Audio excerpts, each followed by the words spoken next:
want to discuss something I noticed recently. I stumbled upon a thumbnail for a video by a popular Identity 5 YouTuber addressing the issue of online harassment. In the video thumbnail, it is mentioned that the YouTuber in question came from a less economically developed country. If you're interested in more details, you can find and watch the video on YouTube yourself. Frankly, who gives a damn about someone's origin? What matters is that they don't hail from a country that condones online harassment, unlike those individuals. I can't stand folks who act all high and mighty, as if there's some deity handing out judgment. Like, you're not a god, and chances are, that fancy lifestyle of yours was either handed to you on a silver platter by your parents. Or, if you earned it, does that really give you the right to use it to legally harass people in this game? Think about it. Throwing hurtful comments in this game is utterly futile for various reasons. Let me highlight a few.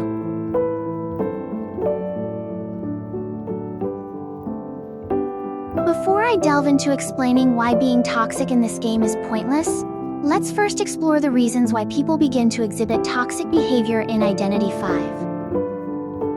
According to research from the University of California and other sources, toxicity in games typically manifests as abusive or negative language and behavior, essentially constituting cyberbullying. The toxicity in online gaming can be attributed to two main factors: the game's design itself and the habits of the players. First, let's discuss the former aspect. Online games, especially those built on competitiveness among players, can lead to toxicity due to the player's intense desire to win. From this perspective, developers often create mechanisms, such as the ranking system, to incentivize players to continue playing the game.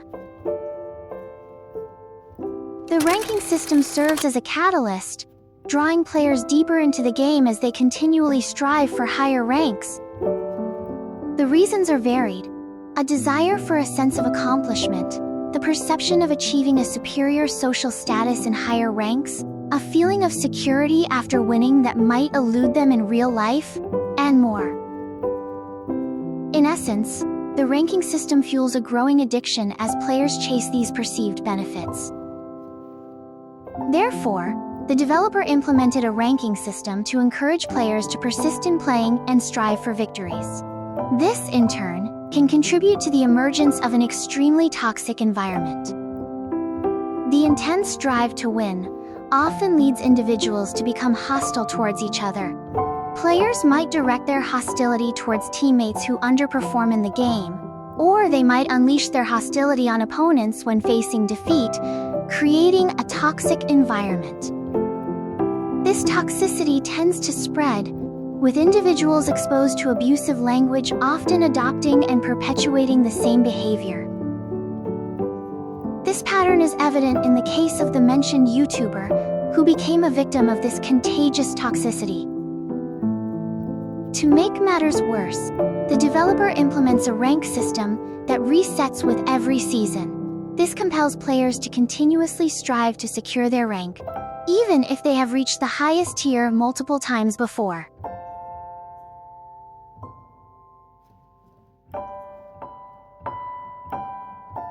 For those who haven't attained a high rank, this perpetuates their commitment to the struggle, leading to an increasing investment of time in the game.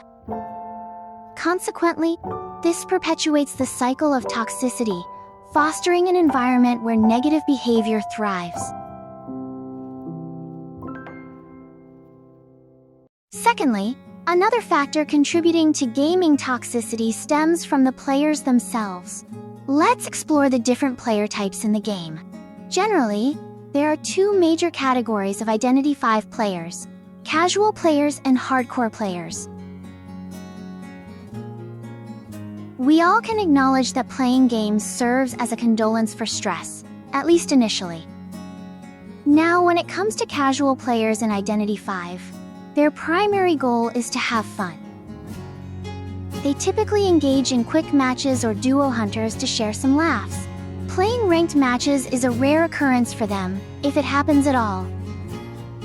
Winning or losing doesn't hold much significance. The game serves merely as a stress relief activity for them. Now, this brings us to the realm of hardcore players. These individuals are so deeply entrenched in the game that they perceive their lives to be dependent on it. Hardcore players predominantly engage in ranked matches, persistently striving to attain higher ranks repeatedly. Quick matches, for them, serve as a training ground instead of a place to have good laughs. In summary, hardcore players often struggle to distinguish between their gaming activities and real-life responsibilities. They dedicate a significant portion of their time to the game, whether playing, discussing, or engaging in related activities. Free time is typically spent watching game-related videos or practicing to enhance their skills. This level of immersion gives the impression that their life has, to a certain extent, become intertwined with the game, a situation that is actually pretty bad. Given that hardcore players are often driven by a relentless pursuit of victory, it's not surprising that they can become extremely toxic at times. In instances where the game doesn't unfold according to their expectations, they may resort to negative language or behavior.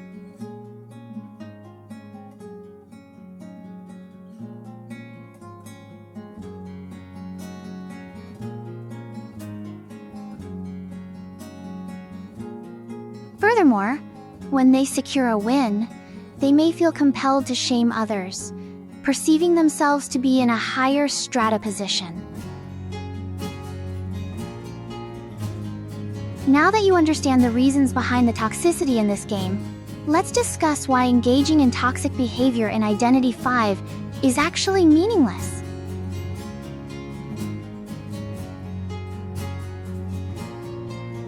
Hurling hurtful comments on the internet, whether it's in this game or elsewhere, might give you a momentary sense of victory. However, the reality is, you're not winning anything substantial. What exactly are you proving by being toxic? Does it make you a better player in the game? Let's be real, it doesn't. So, before you hit that send button on those hurtful words, ask yourself, what am I really winning here? Chances are it's nothing worth boasting about. Being toxic to others in a game or anywhere else is just proving that you are insecure. It's like you're desperate for attention, craving recognition from anyone who'll give it. Well, you'll definitely be seen, but instead of being seen as this amazing person, you're labeled as toxic.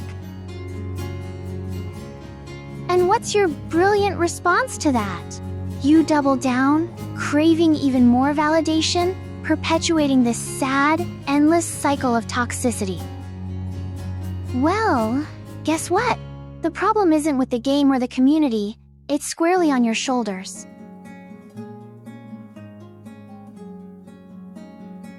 Let me be clear, my dear sir.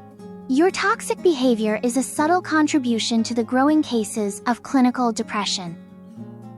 Let's face the truth. Being toxic in a game can undoubtedly inflict emotional harm on others. Brushing it off with a casual, "Why cry over it? Cry, baby," isn't cutting it.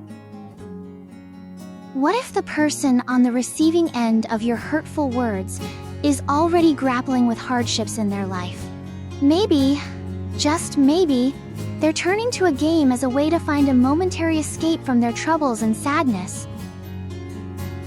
Now, imagine that your toxicity pushes them even further into a downward spiral, potentially leading to something as grave as ending their life. If that were to happen, let me be crystal clear, you bear a share of responsibility for the consequences. The blood, metaphorically speaking, would be on your hands. It's high time to think twice about the impact your words can have on someone's mental state. While there's much more I could say, I realize I've rambled quite a bit in this video. Nevertheless, my main point remains unchanged. Avoid being toxic over a game. It holds no real significance. Being a top-tier player or boasting a 100% win rate won't impact your life.